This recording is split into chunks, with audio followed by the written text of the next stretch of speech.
Muito bem, de volta aqui a sequência do nosso ponto de vista, com o Flávio Prado, presidente do Sindifisco, participando com a gente aqui, o nosso Fernando Chagas, Marcos Santana, conferindo aí as principais informações que vão rolando pelas redes sociais nesta segunda-feira. E o Chagas tinha deixado uma pergunta, né, em cima aquelas famosas isenções, não é? Que o governo Dilma Rousseff que resolveu dar aí alguns grupos, setores empresariais e que deu o Brasil com os burros na água, né? E agora o Paulo Guedes quer desonerar a folha de pagamento. Ele diz que desonerando a folha de pagamento e criando a CPMF seria o suficiente para aumentar o número de empregos. Eu vejo ter uma certa restrição, porque pelas contas do próprio Paulo Guedes, teria uma arrecadação com a CPMF de 0,4, 150 bilhões. Desonerar a folha precisaria de 300 bilhões. Então, acredito que nós continuaríamos com a folha e ainda teríamos a CPMF. Mas eu queria saber a sua visão, a visão do sindicato em relação a desonerar, aumento de emprego e a criação de uma CPMF. Então, Fernando, a gente, o Sindifisco, o Sindicato dos Auditores, foi contra essa questão da desoneração da folha lá no governo Dilma Rousseff desde o início, até porque a gente percebeu que, da forma como estava sendo feito, não, vamos desonerar para o setor A, para o setor B, para o setor C, isso, assim, pela nossa experiência, nunca dá certo. E isso, inclusive, incentiva comportamentos ruins, porque você pega uma empresa que não está desonerada, ela vai querer tentar encaixar de algum jeito na desoneração. Isso sempre causa um conflito, gera contencioso. Então, a gente sempre entendeu que não era não ia gerar emprego, e de fato não gerou. Então, sempre foi uma medida que a gente viu com bastante preocupação. De forma geral, e que está até hoje, né? Inclusive, a gente tenta retirar essa desoneração, mas é muito difícil. Quando você dá um benefício tributário, a coisa mais difícil é você retirar depois, porque a empresa, sem entrar no mérito se é uma responsabilidade dela ou não, ela acaba contando com aquilo para poder sobreviver. Você ainda ia entrar na questão do helicóptero e do iate, sim, né? é verdade. O Marcos Santana comentou, né, uma decisão do Supremo, enfim, né, que acabou desvinculando, porque o IPVA seria o substituto da taxa rodoviária. Taxa rodoviária, é isso? Isso, exatamente. Tributo rodoviário. Então, como o navio não anda na rodovia e o avião e o helicóptero também não... É a sucessão. Não são taxados, tributados, no caso.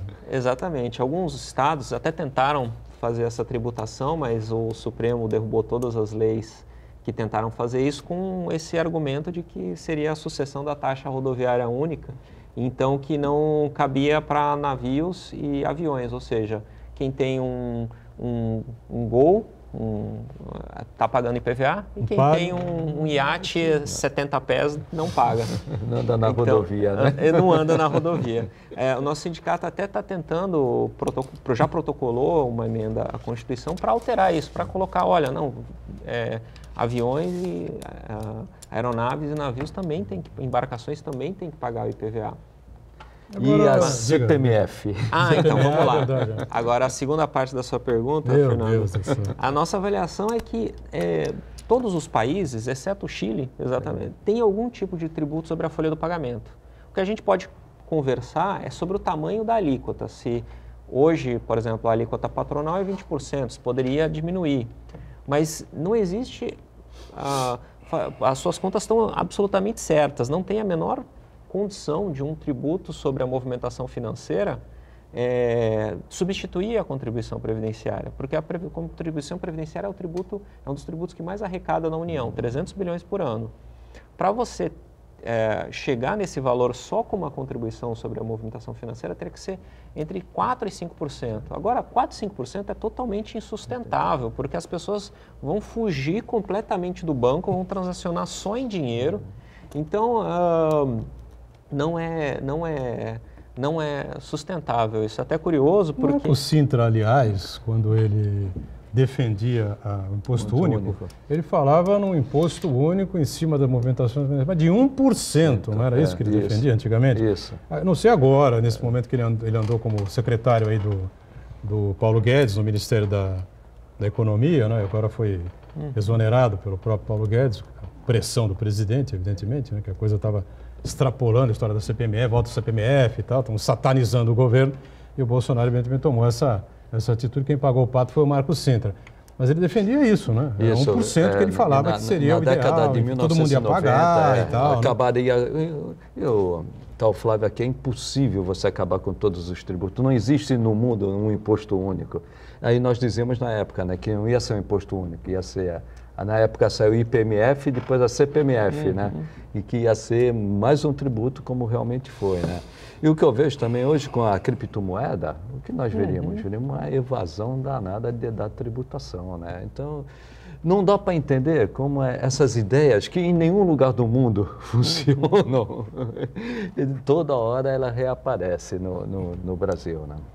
Inclusive é até curioso que estava num evento em Brasília, que foi promovido pelo nosso sindicato, um fórum sobre reforma tributária. E foi feita a apresentação pelo secretário adjunto da proposta do governo, que ainda não estava formalizada, mas assim, tinha como se fossem as intenções da proposta do governo. Ele falou de incluir uma CPMF, claro que não seria uma CPMF tributo único, seria uma CPMF bem pequena para diminuir um pouco a folha de pagamento, o tributo sobre contribuição previdenciária, mas ele falou isso no dia seguinte o Marco Sintra estava exonerado, porque de fato é uma questão... Foi o Marco Sintra que fez o evento? Não, ele não falou no evento,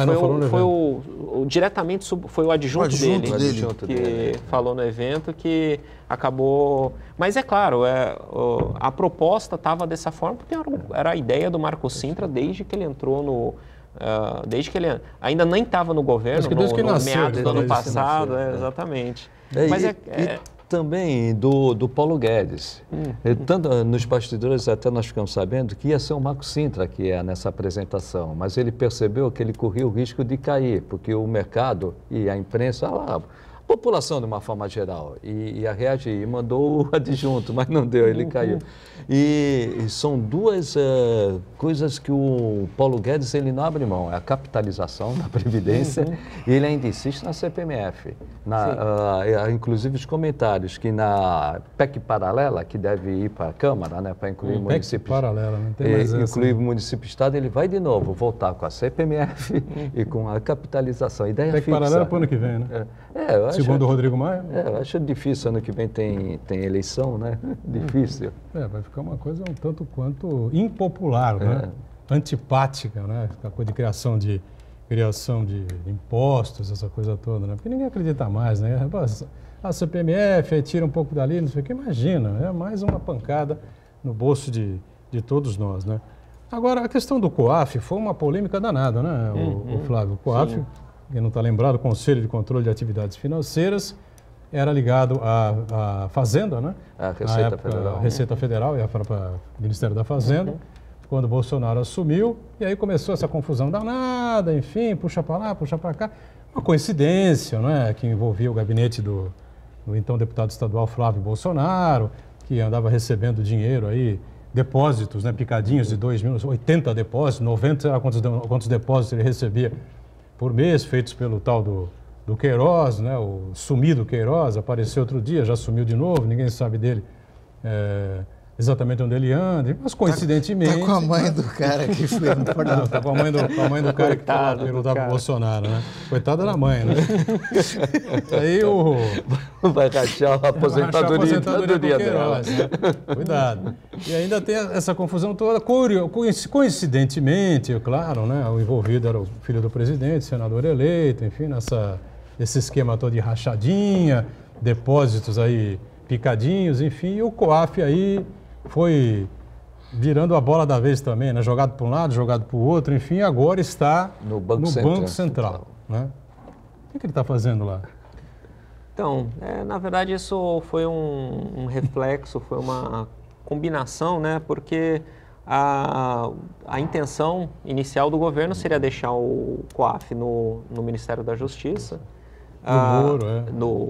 junto com o Moro, e depois, durante a tramitação da medida provisória que reestruturou os ministérios, o Congresso colocou o COAF no Ministério da Economia, que é onde ele estava antes, quando ainda era Ministério da Fazenda. É claro, nessas idas e vindas, tem muitos interesses envolvidos, né? A posição do nosso sindicato não tem uma posição formada, exata, em relação a onde deve estar o COAF, mas sim que ele tem que funcionar. Ele tem que funcionar direito. Ele tem que identificar operações financeiras atípicas, comunicar aos órgãos de controle, comunicar ao Ministério Público Federal, ou à Receita, ou à Polícia Federal. E uma das coisas que está prejudicando muito o funcionamento do COAF foi justamente uma decisão que beneficiou o Flávio Bolsonaro. Foi uma decisão que o presidente do Supremo, o Dias Toffoli, proferiu em julho, né, durante o recesso judiciário, que suspendeu todas as apurações que eram feitas com base em dados do COAF. Isso teve um efeito muito prejudicial em todas as apurações, seja em nível criminal, que nem a competência da Receita Federal, mas a gente tem um pouco de uma interface aí com a investigação criminal, seja no âmbito da própria Receita. Ele proibiu investigações em cima dos dados do COAF sem que haja autorização judicial. É isso? Exatamente. Só que porque anteriormente a Receita investigava a conta do cidadão, alertava a Polícia Federal? Como é que era isso? Não, mas o COAF em si, na verdade, ele é um andar de um prédio, assim. São 40 pessoas. O que ele faz é reunir todas as informações que vêm dos diversos agentes que a lei que definiu o crime de combate, o crime de lavagem de dinheiro, colocou uma série de obrigações, por exemplo, para os bancos. Então, quando um banco vê uma operação atípica, por exemplo, você vê alguém na boca do caixa e saca 100 mil reais, o banco é obrigado a informar ao COAF. Então, o COAF, na verdade, ele juntava todas essas comunicações, que são muitas, assim, milhares, para não dizer milhões de comunicações, porque muitas são automatizadas. Então, o banco, todos os saques acima de um determinado valor, o banco comunica ao COAF. Então, o COAF organizava todas aquelas informações e passava para os órgãos de investigação, tanto eventualmente por uma de ofício, né? Ele mesmo se mandava a informação quando pegava alguma coisa mais estranha, ou a maioria dos casos é o próprio órgão investigador, então, por exemplo, o Ministério Público Federal, que protocola no COAF uma solicitação: olha, eu, durante uma investigação criminal, encontrei, quero saber, estou investigando determinada pessoa por lavagem de dinheiro, gostaria de saber se teve alguma comunicação. E o COAF responde. Então, a maioria das comunicações são assim. Agora, só que o que acontece? Essa comunicação é mais ou menos, o que o COAF faz, é mais ou menos detalhada, porque ele informa todas as operações atípicas. Então, se, por exemplo, no dia 7 de outubro de 2019 teve um saque atípico, aquilo é reportado no dia 7 de outubro teve um saque atípico. Então, essa informação vai detalhada para o Ministério Público ou para os outros órgãos de investigação. E aí pode-se pedir imediatamente a explicação por parte do dono da conta, do correntista. Sim, aí ele já poderia, o Ministério Público com essa informação, ele já poderia tentar entender. Se achar suspeito, se achar suspeito, pode chamar a pessoa pode ir lá explicar. Faria uma investigação. Só que esse detalhamento a Justiça está entendendo que é indevida, né? A Justiça, exatamente. A Justiça está, essa decisão do Dias Toffoli entende que nem é um detalhamento, que a própria comunicação do COAF, a própria resposta também do COAF para o Ministério Público estaria vedada no grau de detalhamento que é feito hoje. Ou seja, pode movimentar quanto quiser, isso. Então, eu acho que é importante depositar 1 milhão no banco. A Lava Jato não teria apresentado o resultado. Então, isso é importante. O importante é de deixar claro para quem nos ouve que o Dias Toffoli deu essa decisão sendo provocado pela defesa do Flávio Bolsonaro, uma investigação que envolvia dezenas de parlamentares do Rio de Janeiro, e como uma decisão não é especificamente para o Flávio Bolsonaro, ela tem uma repercussão geral, beneficiou várias outras pessoas, inclusive o pessoal do crime organizado, que deve ter batido palmas aí para essa decisão, né? Porque os crimes de lavagem de dinheiro, evasão de divisas, esses grupos criminosos foram muito mais beneficiados que o próprio Flávio Bolsonaro. Seria importante o Flávio explicar aqui o seguinte, isso que o Chagas lembrou, né? A Lava Jato seria o que foi, seria o que é, teria chegado onde chegou, né? Se essa decisão do Dias Toffoli fosse tomada anteriormente, 4, 5 anos atrás, 6 anos atrás, pelos então presidentes, né, da Corte, da Suprema Corte, né? Com certeza a Lava Jato não existiria da forma que a gente conheceu hoje, não teria tido esse tanto de condenações e de fases, se tivesse esse entendimento. Foi um entendimento que eu não consigo nem... Eu sei que existem investigações que estão sendo totalmente paralisadas por causa dessa decisão. Agora, eu não sei o que é possível que seja anulado. Se está previsto que essa decisão foi uma decisão do Toffoli individual, monocrática dele, né? Que vai ser julgado no plenário, está agendado para novembro. Agora, vamos lá, de julho a novembro, nenhuma investigação que está nessa situação... para os caras arrumarem as contas. Ou seja, tem um monte de gente assim, não, torcendo, não, atrasa mais um pouquinho, porque aí a prescrição pega todo mundo tem essa da tá prescrição, tudo resolvido. E tem Ou seja, afinal, quem joga contra a Lava Jato? Não, é isso que eu tenho dito. O PT tentou de todas as formas acabar com a Lava Jato. Não conseguiu. Não conseguiu. Em 8, 9 meses, o Bolsonaro está conseguindo acabar com a Lava Jato. A questão do COAF. O COAF ele foi para o Banco Central, não é função do Banco Central. O Banco Central ele tem que cuidar da política monetária, da inflação e da taxa de juros. Eles não são especialistas nisso.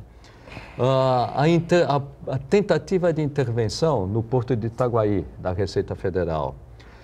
Também a tentativa de exoneração do Valeixo, da Polícia Federal. E agora o Ministério Público não saiu, não é obrigatório tirar da lista tríplice, mas já virou, né, uma tradição da lista tríplice, né? Então há um ataque muito grande. O procurador já iniciou com o pé na porta, né? Isso, atacando a Lava Jato, criticando a Lava Jato. E diz que vai reabrir a questão da facada do Bolsonaro. Quer dizer, a facada do Bolsonaro é mais importante do que a Lava Jato continuar. Então, o que eu vejo é um ataque aos órgãos de controle e de investigação. Então, parece que hoje está mais fácil acabar com a Lava Jato do que no passado. Pois é para as pessoas entenderem direitinho como é que a coisa funciona, não é? Como é que a coisa vai transcorrendo, não é? O presidente da República está tentando interferir, está interferindo, né, diretamente em todas essas instituições, essas questões que o Chagas acaba de elencar aqui, e todas as intervenções dele são contrárias à sequência da Operação Lava Jato. As pessoas não compreendem isso, a gente está aqui para ilustrar, né? Um break, já, vamos de volta. Muito bem, a gente segue a sequência aqui do nosso ponto de vista e o tema é a Receita Federal, né? A situação difícil hoje, né? A estrutura, a verba curta, né? Por parte do governo federal. Uma certa má vontade também, né? Em facilitar que a coisa siga positivamente, bem. E tem participação aí com a gente? Isso, o Uriel Vilas Boas acompanha a gente e ele pergunta o seguinte: como interpretar a manipulação de milhões de reais, como no caso do ex-prefeito de Mongaguá e o ex-deputado Gedel? Algum organismo teria conhecimento de onde eles pegaram tanta grana? Então, isso é uma questão, inclusive, que ele foi inocentado agora, né? O ex-prefeito? O ex-prefeito. Que o entendimento da juíza, no caso, foi que o fato dele ter guardado dinheiro em espécie, porque o crime de lavagem seria um crime separado do crime que deu dinheiro. O crime de lavagem seria esconder o dinheiro, o recurso oriundo de uma outra atividade criminosa, né? Nesse caso, a juíza entendeu, não, ele não estava escondendo, ele só estava com o dinheiro no armário dele, né? Mas, vamos lá. Teve essa questão demais, da origem dos recursos, é uma questão que a Receita Federal nós auditores temos atuado bastante nessas searas que envolvem como esse dinheiro surgiu.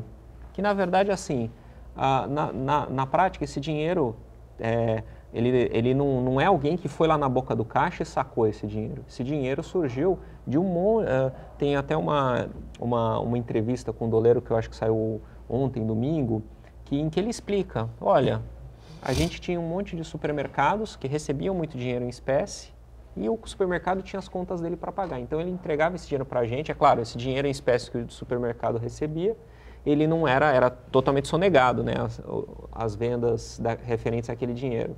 Então, eles pegavam aquele dinheiro em espécie, chequinho de pequeno valor, né, e pagavam algumas contas lá para o supermercado e vendiam aquele dinheiro em espécie mediante o pagamento de uma comissão. Isso é uma coisa que, com o aprofundamento das investigações da Lava Jato e de outras operações, a gente foi percebendo que tem todo um mercado, todo um ecossistema que se montou para isso. E é claro, tem alguns mais profissionais e uns menos profissionais, né? Houve situações em que, por exemplo, em uma determinada fase da Lava Jato, teve um advogado que teria prestado serviço para uma empresa, recebeu 17 milhões de reais. Logo depois, ele ia na boca do caixa e sacou 16 milhões de reais, 90 mil reais por mês, por dia, aliás, desculpa. 90 mil por dia? Então, assim, esse foi pouco, digamos assim,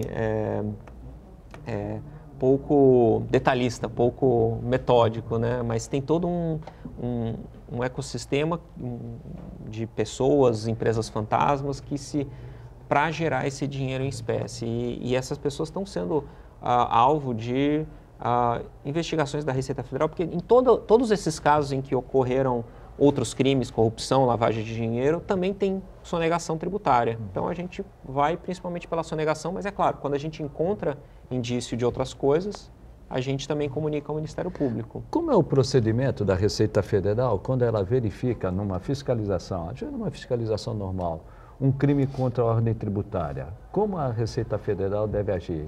Avisa o Ministério Público, aciona a Justiça diretamente? Como que ela faz?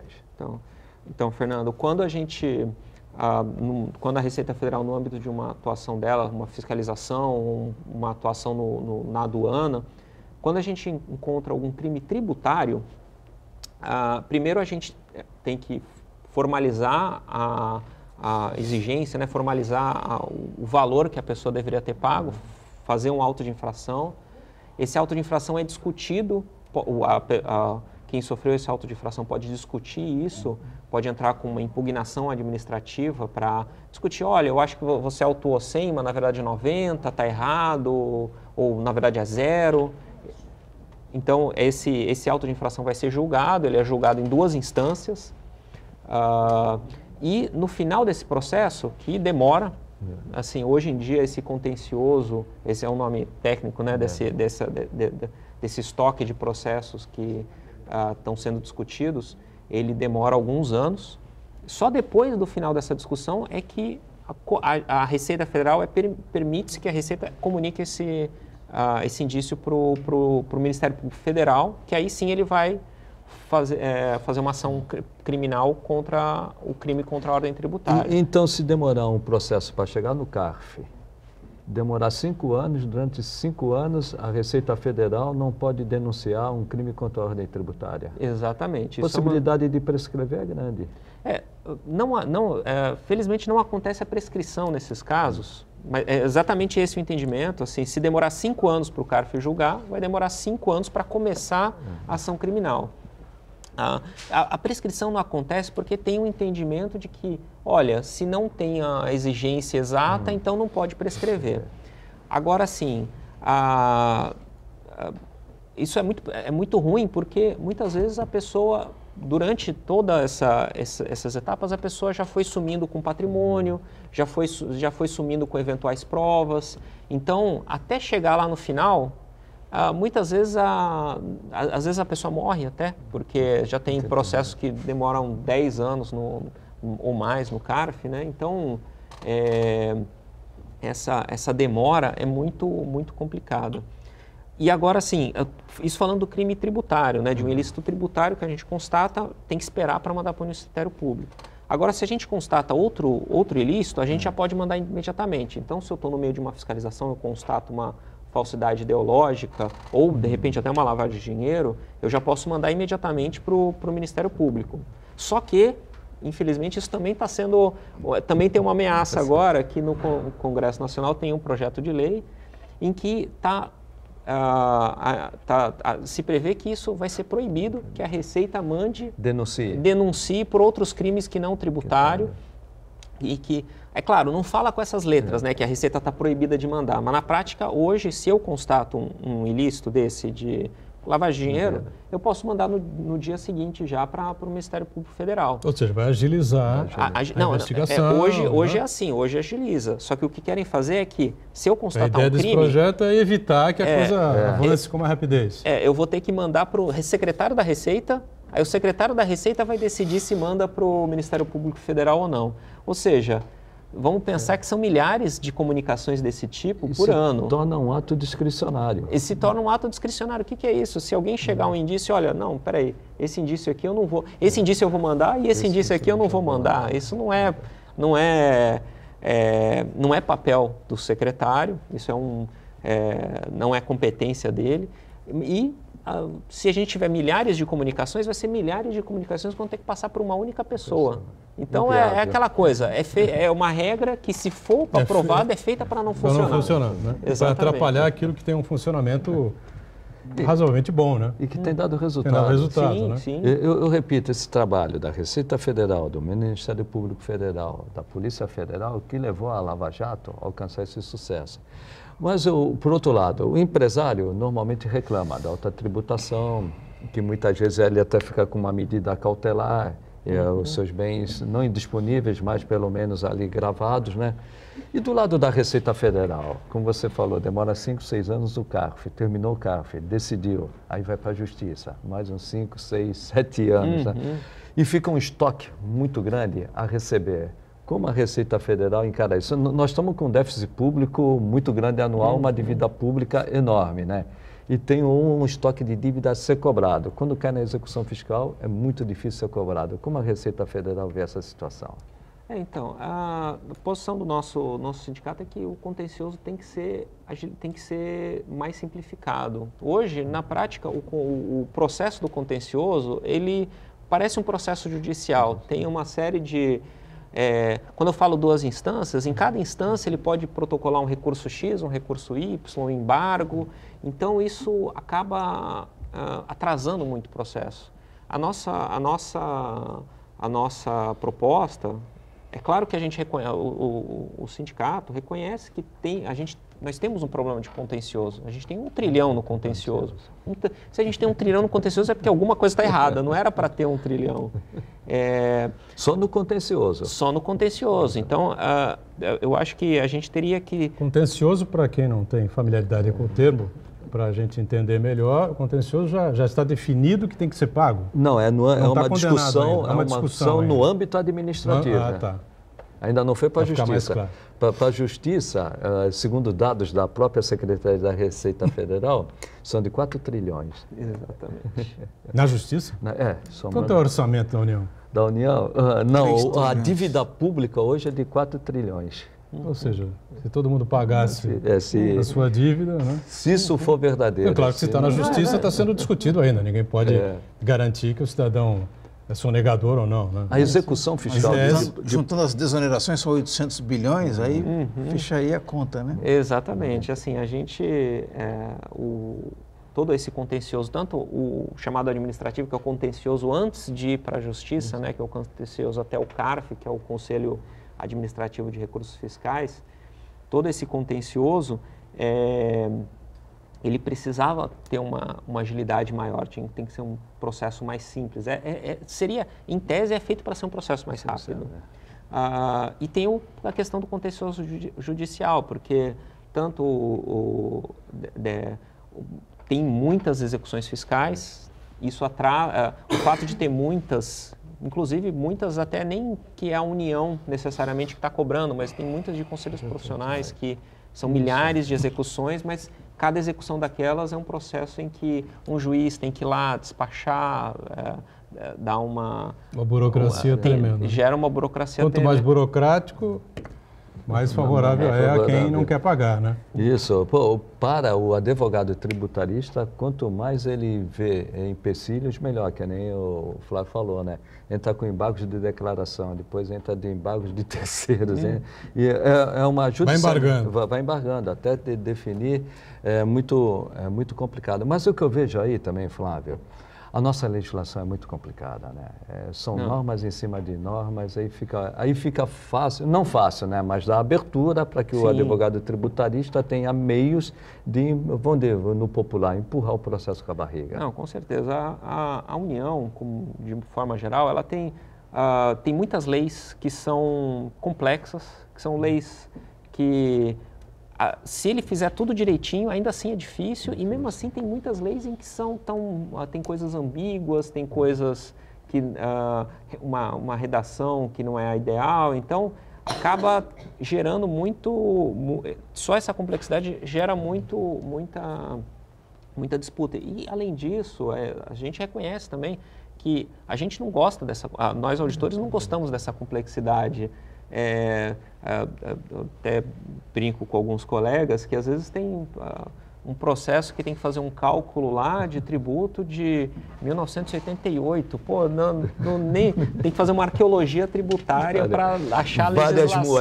Várias moedas. Então, ninguém gosta desse contencioso. E tem alguns pontos em que a União precisa melhorar. Quando eu falo União, não é necessariamente Poder Executivo, que muitas vezes ela coloca alguns entendimentos que não precisava, que poderia facilitar um pouco mais para o cidadão. Nesse ponto eu concordo completamente que a complexidade é um problema muito sério. Legal. A gente só voltar um pouquinho a falar sobre a reforma tributária. Uma das propostas, inclusive que o sindicato defende, é o imposto sobre as grandes fortunas, né? Aí o desavisado acha que tem um apartamento, um carro e uma casa na praia, acha que tem uma grande fortuna. Mas não é isso, né? Esse tipo de cidadão não seria afetado por essa proposta, né? Queria que você explicasse um pouquinho quem seria realmente atingido no caso do Brasil ter um tributo sobre grandes fortunas. Então, a Constituição prevê isso desde 1988, né? A gente não está falando de uma coisa que surgiu ano passado. A Constituição prevê desde 1978 o imposto sobre as grandes fortunas, mas ele nunca foi regulamentado por uma falta de entendimento do que é uma grande fortuna. É dinheiro no banco, é um iate. Assim, o entendimento do sindicato é que é um tributo que precisa funcionar. Mas assim, a gente não tem um modelo pronto, até porque a gente tem que estudar as experiências internacionais. Tem países que instituíram esse imposto que, dependendo da forma como instituiu, deu certo ou não deu certo, até porque hoje em dia o capital muda muito, né? Então na França foi instituído esse imposto, só que aí teve muitos milionários franceses que saíram do país para não pagar esse imposto. Então é muito complicado, mas a gente tem a convicção que ele é um tributo que precisa existir. E com certeza não vai pegar quem tem um apartamento, um carro, não, tem que ser uma coisa que pegue o que é grande fortuna mesmo, né? O projeto do então senador Fernando Henrique Cardoso, em cima dessa questão foi ele que propôs, ele era senador. Foi ele que propôs, quando era senador. Foi dele, né?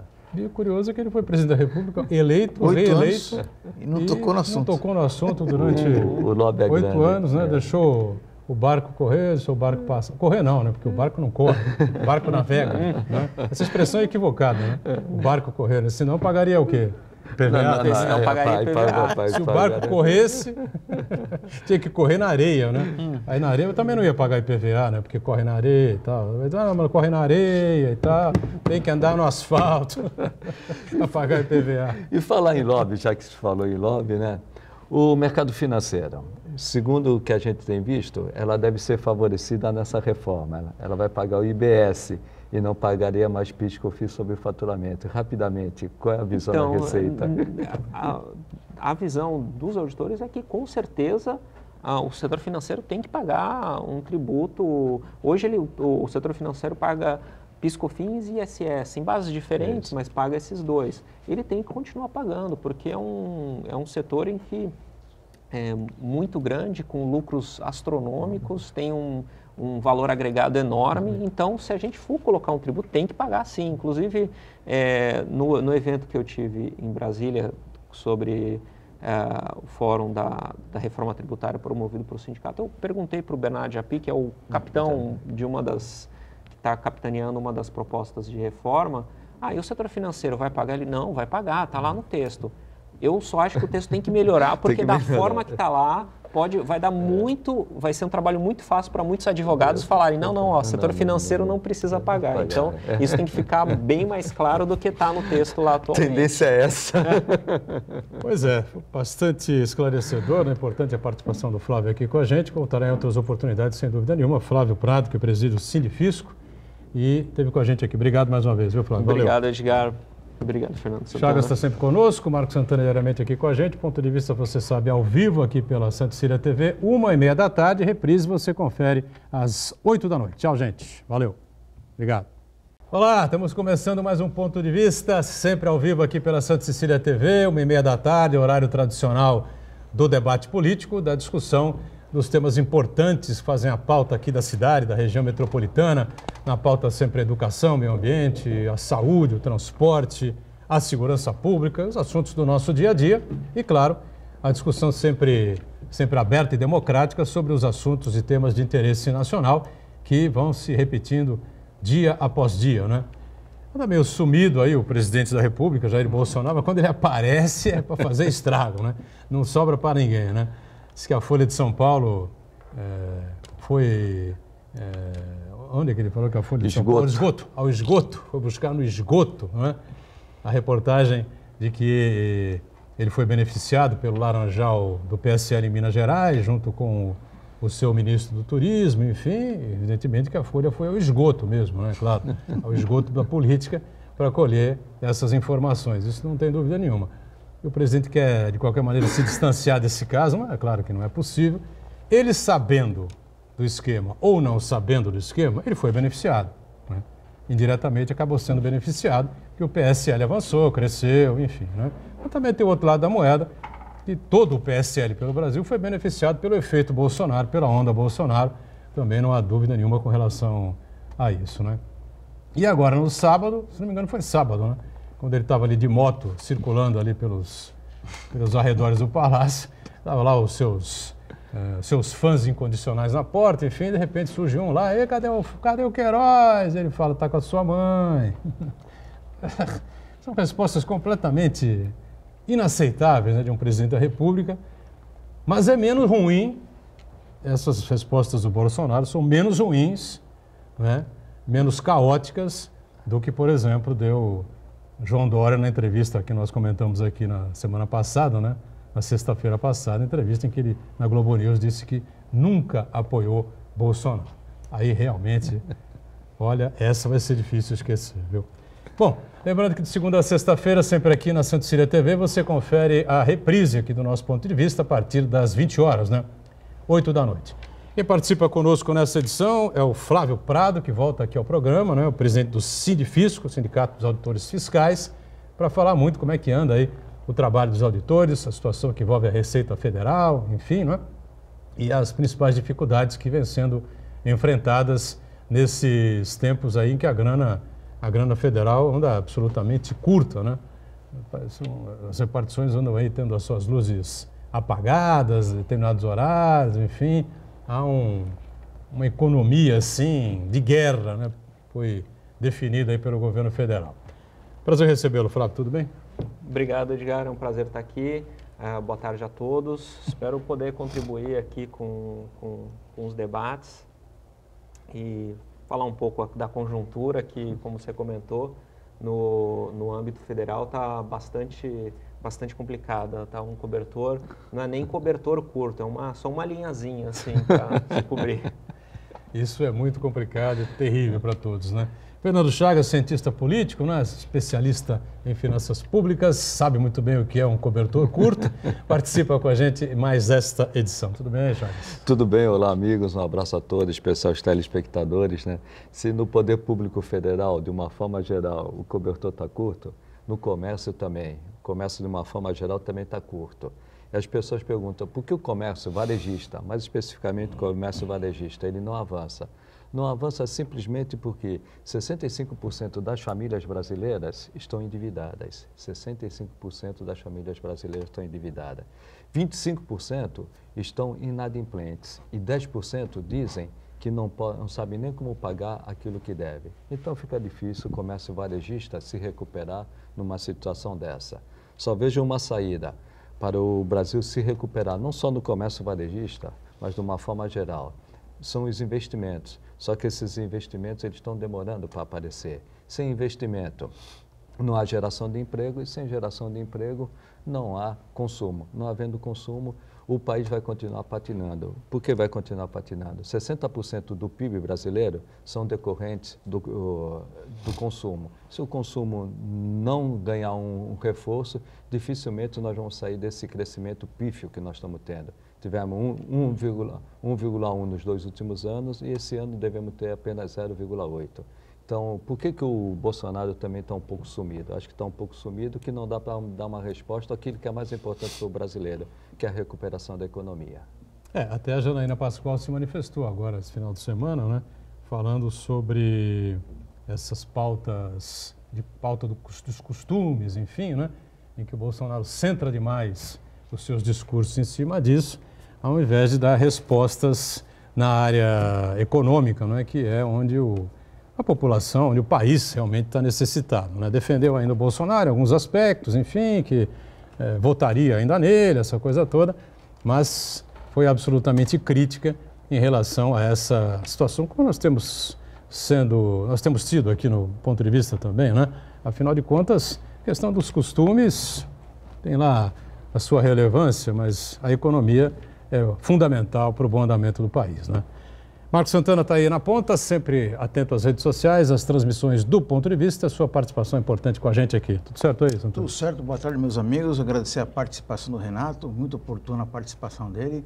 Vai permitir, Flávio, vai permitir a gente a discutir assuntos importantes como a reforma tributária. A reforma tributária no país, que se discutem várias propostas, sempre naquela ótica da farinha pouca, meu pirão primeiro. Né? O Brasil é o país da meia entrada, todo mundo quer um descontinho, uma camaradagem, um favorzinho ali para ter algum benefício particular. Eu quero cumprimentar você que nos acompanha ao vivo, convidar você a participar também do programa, mandando sua pergunta, crítica, sugestão pelo Facebook, Ponto de Vista com Edgar Buturão, ou então por e-mail, contato@pontodevista.tv.br. O programa também pode ser acompanhado ao vivo pela internet, santaportal.com.br/tv. As edições anteriores do Ponto de Vista ficam disponíveis na internet também, no nosso canal no YouTube e na nossa página no Facebook. E você que está acompanhando a reprise com meus amigos Elvio Ritt e Júlio César Carvalho, uma boa noite. Muito bem, Elzo e Júlio César, um abraço a vocês e a todos que nos acompanham no ao vivo, às 13h30, na reprise, às 20h. Sempre muito obrigado, um forte abraço a todos que estão aí com a gente, tá certo? Lembrando que, claro, a reprise começa às 8h, o programa ao vivo acaba às 14h30, tem aí algumas horas aí, horas perigosas, né? Onde uma série de acontecimentos deixam a gente embasbacado, né? Impressionado, né? Como eu digo sempre, até Deus duvida, né? Nem Jesus acredita naquilo que pode acontecer na conturbada e confusa República Brasileira e que agora apresenta aí uma série de dificuldades, até estruturais, se eu não estou equivocado, para a boa atuação da Receita. É isso, Flávio, que a gente vem acompanhando? É isso mesmo, Edgar. Assim, além das questões conjunturais, né, toda essa questão do orçamento, que a Receita está sofrendo sucessivos cortes de orçamento, até ultimamente a gente está sendo proibido de trabalhar mais cedo, ou seja, quem chega antes das 8 não pode entrar no prédio e a partir das 6 horas da tarde a gente é enxotado do prédio por uma questão de economia de luz. Então, assim, a conjuntura está tão crítica que nem mesmo o órgão a instituição que deveria contribuir para a recuperação, né, das contas, contribuir com a arrecadação, está sendo poupada aí desse monte de cortes, o que acaba sendo um contrassenso, porque é a instituição que poderia ajudar a resolver a situação da União, né, a situação orçamentária da União. Mas, bem, na verdade o nosso sindicato ele sempre tenta demonstrar que nós temos vários problemas estruturais na questão tributária no Brasil. E que leva até todo mundo ter o consenso. A gente precisa fazer uma reforma tributária, mas esse é o único consenso, porque a partir daí ninguém sabe dizer qual a reforma. Qual a reforma. Porque para nós, a gente enxerga que tem várias questões estruturais que não precisava nem de uma reforma tributária para resolver. Então, por exemplo, uma das questões é que se um sonegador é autuado pela Receita, processado criminalmente, ele vai tendo todas as etapas do processo criminal, se em qualquer momento do processo ele paga o tributo, ele está livre do processo criminal. Agora vamos comparar, se uma pessoa, se um agente público pratica um ato de corrupção ou peculato, ele vai ser processado criminalmente independentemente dele restituir o valor. Agora, por que no caso da sonegação, em que ele está também tirando o dinheiro do orçamento público, ele também, se ele pagar, está tudo certo, né? Então a gente enxerga que tem algumas questões que têm que ser tratadas, não digo junto, mas em paralelo com a questão da reforma tributária, para a gente tentar tornar o país um pouco mais justo, um pouco mais sério. Flávio, tem 3 reformas tributárias. Tem 2 no Congresso, uma na Câmara, a outra no Senado e deve vir, né? Vamos deixar no condicional, deve vir a do governo federal. Porém, Everardo Maciel, que você conhece bem, foi secretário da Receita Federal, ele diz que talvez não fosse preciso uma reforma tão profunda. O que precisaria era fazer alguns acertos nessa estrutura tributária que existe, justamente para desburocratizar, né, e facilitar.